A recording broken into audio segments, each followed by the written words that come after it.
जिस फिल्म को लोग सिर्फ एक मल्टी स्टार कॉमेडी समझ रहे थे, उसका नया टीजर आते ही पूरा इंटरनेट एक ही चीज पर अटक गया है और वो है इन दो लोगों की ऐसी केमिस्ट्री जो शायद फिल्म को बचा भी सकती है और डुबा भी सकती है। क्योंकि 1 मिनट 30 सेकंड के इस टीजर में जितनी अफरा तफरी दिखी है, उतना ही बड़ा सवाल भी खड़ा हो गया। क्या इतनी बड़ी स्टार का सच में ऑडियंस को हंसा पाएगी या फिर ये सिर्फ too many actors no story वाला मामला बनने वाला है? टीजर शुरू होते ही पूरा वाइब पुराने वेलकम यूनिवर्स जैसा लगता है। Music, chaos, random entries, loud energy. लेकिन मेकर्स ने सबसे बड़ा ट्रम्प कार्ड शुरू में नहीं दिखाया। असल खेल थोड़ी देर बाद शुरू होता है जब स्क्रीन पर आते हैं वो दो चेहरे जिन्होंने पहले भी ऑडियंस को बिना एफर्ट के हंसाया है।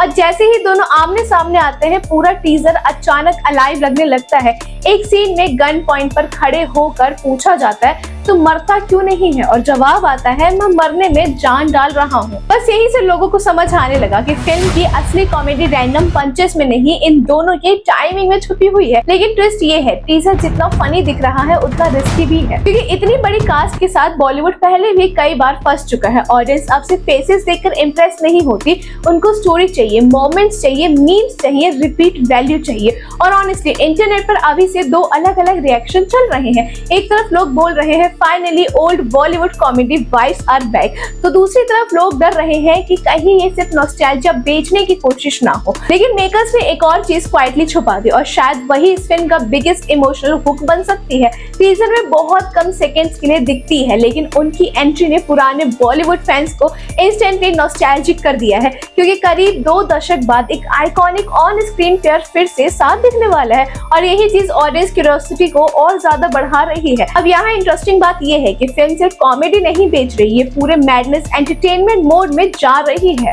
हर फ्रेम में कोई ना कोई कंफ्यूजन, कोई रनिंग क्योस, कोई रैंडम एक्शन और बीच में नॉन स्टॉप कॉमिक एनर्जी। मतलब मेकर्स क्लियरली लॉजिक नहीं एंटरटेनमेंट पुश कर रहे हैं। लेकिन सबसे बड़े प्रेशर किस पर है? सीधा उस एक्टर पर जिसकी पिछली कुछ फिल्मों ने बॉक्स ऑफिस पर स्ट्रगल तो किया है। इसलिए ये फिल्म सिर्फ एक कॉमेडी रिलीज नहीं है, ये कमबैक टेस्ट भी बन सकती है। अगर ऑडियंस कनेक्ट कर गई तो पूरा फ्रेंचाइजी फिर से रिव्यू हो सकता है। लेकिन अगर कॉमेडी फोर्स लगी तो इतनी बड़ी कास्ट भी मीम से नहीं बचा पाएगी। और अब प्रॉब्लम ये है, टीजर ने एक्सपेक्टेशंस इतनी ऊपर पहुंचा दी है कि फिल्म को सिर्फ ठीक ठाक होने का ऑप्शन ही नहीं बचा।